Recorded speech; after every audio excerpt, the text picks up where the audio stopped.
Dr. Oh No. Life's an everyday adventure. That's my philosophy. Going to the doctor's office is not one of my favorite things to do. Going to the doctor's office in the afternoon is even worse because you have to wait all day before the scary event happens. After breakfast, I went into my father's thinking room to, think. I was trying to imagine reasons for me not to go to the doctor. My dog always shakes like she's freezing cold when she goes to her doctor, and I was beginning to feel the same way, cold and shaky. My mother passed by and asked, "Are you okay, Sweet Pea? You look a little sad." I told her that I was nervous about going to the doctor. "You'll be fine, I promise. Dr. Oh No is a very good doctor and a lovely man," my mother said as she kissed me on the forehead and walked back out of the room. Oh no! I had forgotten his name. Dr. Oh No was the scariest name a doctor could have. Suddenly, I got an idea.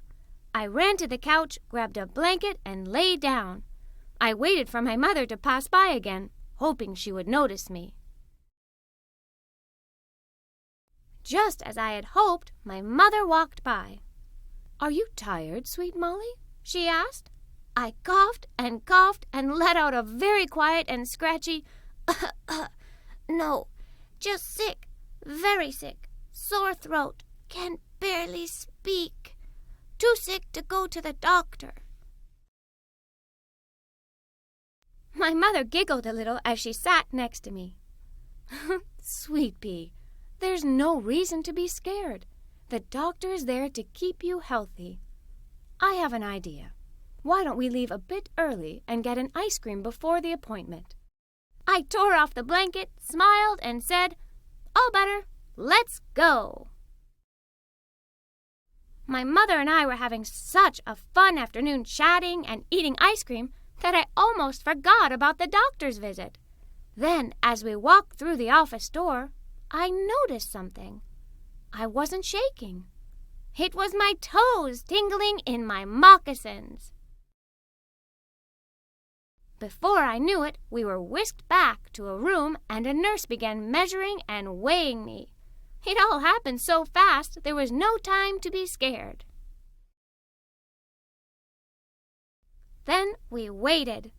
We were waiting for Dr. Oh No so long that we decided to play a game.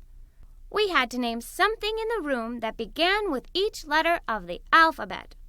"A is for abacus," my mother exclaimed as she pointed to the toy in the corner. "B is for bandages," I said while pointing to the colorful bandages on the shelf. We had gotten all the way to the letter M, which was obviously for Mother, when we heard the knock at the door. Then Dr. Oh No came in. "Hello, Molly. How are you?" Without skipping a beat, I responded, "I'm fine, thank you. Very healthy. May I go now?" My mother and Dr. Oh No laughed, but I meant it. I really wanted to leave. "Sweet Molly, you're in good hands. Why don't you ask the doctor questions? It may calm you down," my mother said with a smile. I turned and looked at the doctor. He cheerfully said, "Okay, Molly, let's begin. And why don't you ask me all of those questions of yours every time I do something? I think it will be fun for both of us." Dr. Oh No began inspecting my eyes, ears, and throat with his funny-looking tools. Then he listened to my heart and breath with the instrument he wore around his neck. When I asked why he was doing all of those things, he said something amazing. He said he was checking to see if there was a mystery that needed solving. "A mystery?" I asked. Dr. Oh No began to explain. He told me that the human body can develop mysteries, and his job is to find them and solve them. If he checks the same things every year and gets the same answers, then there's no mystery. If he finds a change, he knows something is different, that there's a mystery that needs to be solved. What do you do to solve the mystery? I asked. He said he reads all of the notes he has taken over the years, looks at what is different, and then tries to figure out the mysterious difference. My heart was racing at the thought of a mystery in my body. I almost wished there was something different with me so we could uncover the mystery together. The doctor and I chatted as he checked things and took notes. Then he told me something fantastic. He told me a doctor's secret. He said that even though doctors know a lot about the human body, there are new things to learn every day. Wow! I thought doctors already knew everything, I said, rather confused. Medicine is fascinating, and there are new discoveries all the time. Learning new things makes my job even more interesting, he said as he tapped my knee and my leg flew up.